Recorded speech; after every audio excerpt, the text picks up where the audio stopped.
Avtogol. Elbette bu söz kulağa yakamsız. Yöne siz bir günkü avtogolun ne xil derecede akılsız ve gülkülü bolacağını göz önüne getiren değilsiniz. Assalamu alaikum Tam Futbol kanalının ağzaları. Bugünkü videomuz en gülkülü avtogollarla başlayarız.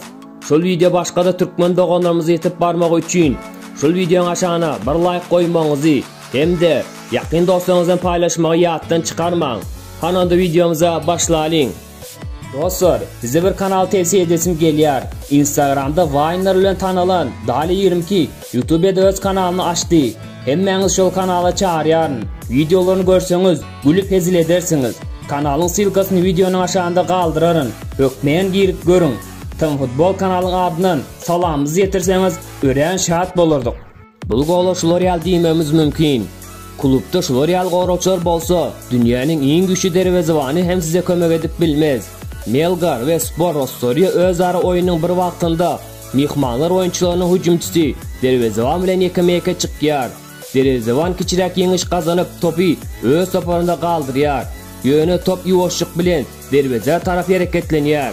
Yönü bul qoruqçuları qiyinchilik öğretmeli değildi. Birinci qoruqçu nişanında yanlışan bolsa, ikincisi yuvoşluk bilen hareketlenen topa yetip bilmedi. Xas tutan yerli qoruqçu qarşıdaşının defen topunu qaytarmoqçı bolan öz dervezesini direni şanı alıyor. Yönü bunun öyle hücum qıtarmadı. Xas tutan yerli qoruqçu ikinci oluşunu gol aylandırıyor.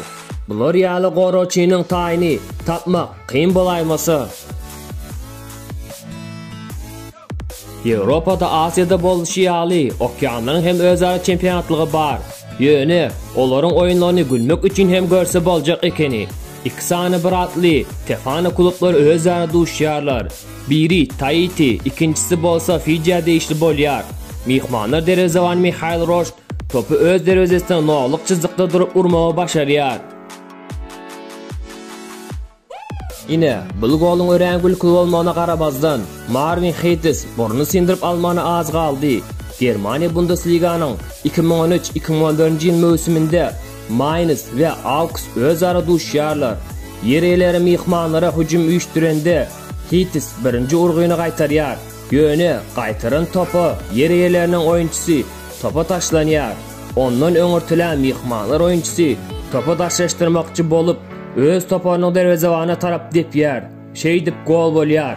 Kızıklı tarafı bu knockout'tan son dervezivan bir neçe vaqtlap yaşlı otun üstünde özünü yitirip yatıyor. Hazır günde asan futbol muştaqları bir atlı futbol topunun bağlılığını bilýärler. Yönü ona qaramazdan bu klubun güçlü tarihi var. 2-0 Angliya çempionu bolýar. Yönü bu kubokdan utup alınanla 100 yıldan geçene qaramazdan 2006 yılda emme ovaza bolup klubun yeni adı tutulup başlayar. Ona seyahatkar klubun qoruqçusu Chris Brass hasaplanıyor. Anıqraq aydanda öz eresine urulan avtogoli hiç kime peskel vermeyen topu daşlaştırmakçı bolup depyer.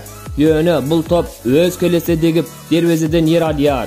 Bu riyali güçlü urguyunu dervezevan qaytarıp bilmeceği anıqdı. Futbol muştaqları yeni bir gülkülü avtogoli soňky dünya çempionatının Şveysariya ve Costa Rica özarı oyunlarında gördüler. Oyunun sonunda Şveysariyalılar öňe geçtiler. Hem de olar yeňiş kazandı deyip duran bir wagtda qoşmaçy minut berildi ve eder şol qoşmaçy minutda Suudiya penalty belirledi. Brian Ruiz penaltyny yanlış defen bolsa hem Şveysariya dervezivani özü bilmedik ýagdaýda topu öz dervezesine dogurlaýar. Şu wagtda çenli gülmedik bar bolsa, şu gol sizi şuhasiz güldürer. Bertan Albion dervezivani indi derveza top 20 metre deyip begenen bir wagtda dervezanyň direne degip gaýdýar ve dervezanyň arkasy degen ýagdaýda gol bolýar. Menimçe bu avtogol bir san like basmağa laýykmy kädiýärin. Yine bu avtogol dervezavan topu qaytaran üçün topunun qoruqçusu ören şahat bolup dervezavany qaty gujoklaýar. Top dervezavanyň golundan çıkıp gol bolýar. Bu qoruqçu bilen öz topardaşlary giyim çalşylan otogda nämeler etdikeni pikirlerinizi tesirlerde yazıp kaldırın.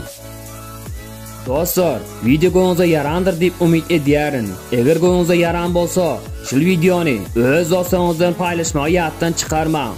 Şunuň bilen videomuzy tamamlaýarys. Hoş, sağ olun. Yeni videoda görüşýänçä.